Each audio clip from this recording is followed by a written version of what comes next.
at Suncoast Casino this weekend.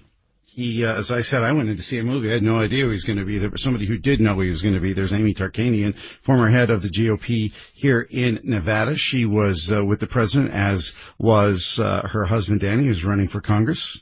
Good to be with her. Did you see the picture of the car that I tweeted out? No, I'll have to go take a look at that. Yeah, and I tagged you guys in it too. Fine. Oh, really? Whatever. Fine. Fine. Got some pictures of snipers, Secret Service snipers on top of the hotel and everything. Now, obviously, this is a rah-rah session with the already converted. The whole point of this really was to come to town to get some money to help out all of the GOP candidates here, including Danny. What was your take? Did you hear anything new out of the president? Hear anything new? No, I don't think I heard anything new. I mean, every issue that he brought up, it was pretty much just a reaffirmation that, of what he'd like to accomplish, and just to... And what he thinks he has accomplished. Yeah. Yes. Yeah, and he definitely reminded he everyone. He doesn't hold back on that. Yeah. It's not something that he's not shy about that. No. And you said this was to raise money for all the Republicans. No, I know that at the convention they charged the general public, I think it was $250 a person outside of just the regular delegates such as myself. But then other than that, it was a fundraiser for Dean. So right. He did not come back here to do a special one for anyone else at this No, point. I basically, I did, what I meant was kind of a rah-rah session to, get everybody pumped up, but raising money for Dean Heller. He did, do this, and I'm sorry, but this bothers the hell out of me and always will bother the hell out of me. Here's a clip. Repeal and replace Obamacare. It was done until early in the morning. A man walked in.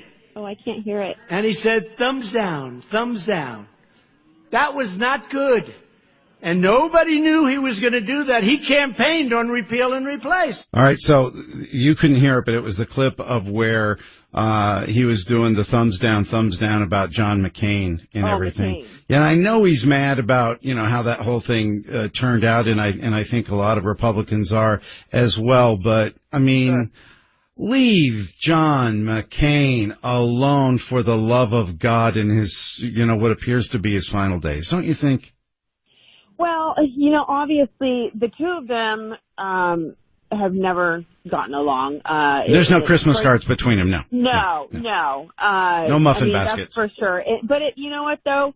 I wish that he would leave him alone. I am not happy with John McCain's vote on that. Right. I think it's time to just move on. Like you said, the guy's in his last days. Yeah. However, the guy's in his last days and he's still swinging at the president as well. I don't know why these two can't just cool it and move on. Honestly, the guy's dying. How are we getting quotes in all kinds of magazines and newspapers if the guy's dying? Who's by his side recording all this? Well, he's doing interviews, I think, just as Teddy Kennedy did in his final days. You are leaving your mark and you still want to be heard, and he's not in Washington fighting his fight, so he still wants to be heard. And he is on his deathbed. If he wants to be crabby and grouchy, he has every right to be. If he wants to say nasty things and let everyone hear what truly is on his heart and get things off his chest, let him do it. I agree. The president just needs to move on. We were all angry with McCain on that vote. He's no longer on the floor, like you said. Just move on. And the other thing, too, I wanted to get to the immigration thing. Obviously, this thing is just about as cloudy as anything could be. We're getting reports that some catch and release appears to be back in effect right now at the border. Do you think this could have been done better? I mean, there's some things the president likes to do, kind of spur of the moment, but this is not something that you do just, out of a tweet in the morning and off we go, and you've got all these lives in limbo. These kids' lives in limbo. No, well, it's not just kids, it's people. Yeah, but it's a big chunk of kids. I mean, that's really what we're talking about. Okay, well, I was just reading an article that was just gut-wrenching, and it was talking about, a father of 3 children who had done this trip 4 times. And a lot of times these smugglers, obviously they're not honest, decent people, but they're lying to all these folks, and all these folks have no idea how they're going to get across the border. They end up being piled, I don't know how deep in the back of trucks that the AC is not working, and all these people either end up dying or passing out. Or you had that semi in San Antonio, where all those people died. Awful. Yeah, yeah, awful, just awful.